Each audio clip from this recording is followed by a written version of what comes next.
Hey guys, welcome back to the channel. My name's Onos, and today I thought it was about time I did some kind of Nioh 2 tips video. I'm going to come at this in a slightly different direction to other guides. I'm not going to tell you what you should do as such, but I'm going to tell you all the mistakes I've made along the journey, and advise against a few things. This video is aimed at anyone newish to Nioh 2, but I also figure it will give the seasoned pros a laugh at my expense. You might even take something from it. Hindsight is a beautiful thing, so as I'm reading some of these, just be aware I'll be cringing. That said, as a Nioh newbie before all this, I had no idea what I was letting myself in for when this all started. As always guys, if you enjoyed the video or find it useful, please let me know with a like or comment. It really helps the channel to grow. The feedback also helps me learn all kinds of things that you guys will find useful. Okay, tip 1. If you want to try out different weapons, builds and playstyles, do not start a new character. It's a complete waste of your time. Just try those weapons out. You don't need a new character to do that, and you'll set yourself back by hours and hours in terms of progress and materials. If you want to experience the game again from the beginning with a different setup, by all means go for it. But don't do like I did and start multiple characters just to try out different weapons and early game setups. You'll be much better off just trying those things on your main character. Tip 2. Don't become obsessed with farming for things too early. If there is a weapon skill or a smithing tech you want, my advice would be to not grind your face up against that boss for hours and hours when you're only just powerful enough to beat him. I made this mistake a lot of times. I became obsessed with certain smithing techs or skills that I wanted. One example is that I wanted the hidden weapon art, Deadly Spiral, from Yatagarasu, arguably one of the toughest bosses in the game when you're fighting him at the appropriate level. So what did I do? I fought him over and over and over again because I wanted the skill. In the end, my drop rates and luck stats went against me and it just didn't drop. I lost probably a day of my life beating him and having him beat me, and skill didn't drop. You know what happened? I actually got the skill to drop yesterday when I went back to get him after I'd out-leveled the content and boosted my luck and item drop rates. In the end, it took me about an hour's grind to get it. Now my experience with Yatagarasu was useful in hindsight. It made me much better at the mechanics of that fight.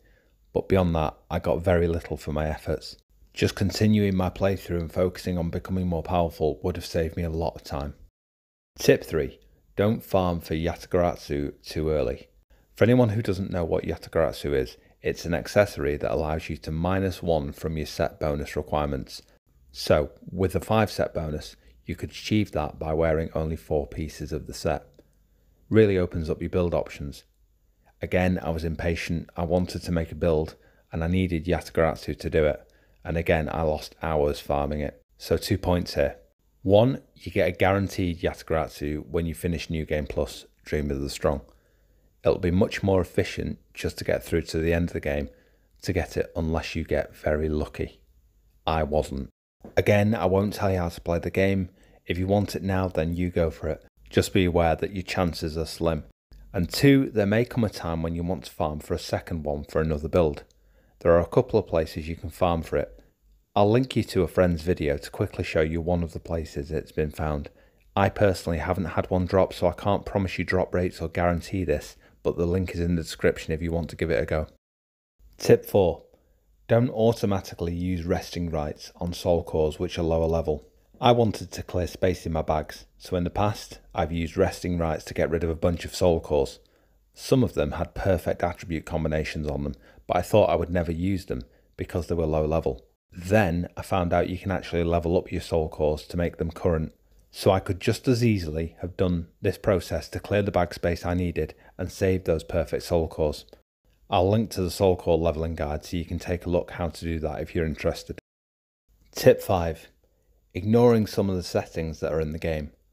Did you know that you can have more than 2 shortcut wheels? I didn't. For roughly 200 hours of gameplay, I did not know that. Go take a look around the settings. There is a way to give yourself up to 4 shortcut wheels, which will give you a lot more flexibility in the middle of combat. The option can be found if you go to Settings, then Menu Settings, and it's on the first page of options called Number of Item Shortcut Sets. You can have 2, 3 or 4 sets depending on what you need. Tip 6. Not using my storehouse to clear my bags and store away things I didn't need right away. Big mistake.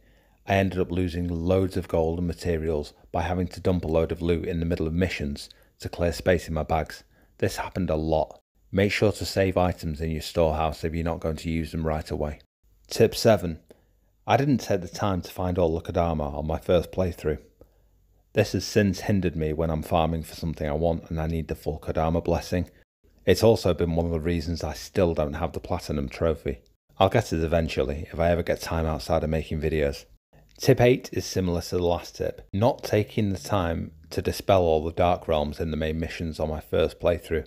Again, this will hinder you getting the Platinum and will take a lot of time when you're having to go back to those missions later on. And tip 9. Losing smithing techs and skills while farming.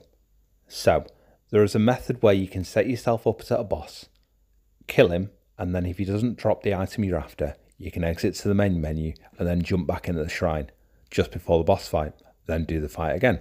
The first time I did this, I managed to get 2 smithing techs and a weapon art all in one kill. It was the luckiest drop in history, but it didn't drop exactly what I wanted. So I quit out to the main menu and ended up losing those items. So the tip here is, if a smithing text drops for you, make sure to save the game, even if it means you need to run the mission again to go back to the boss. If you jump straight out to the menu after the boss fight, the game does not save your progress. I learned that the hard way. Okay, that's it guys. I'm sure there are a bunch of other stupid things I've done and will continue to do, so if I think of them and learn some more lessons, I'll make sure to do a part 2 to this video. If you have any examples of stupid things you've done, let me know in the comments. It actually feels good to confess these things. Hope you found the video useful. Like and comment if you did, sub if you're new, and I'll wrap it up there. Thanks for joining me. See you for the next one. Stay safe. Bye bye now.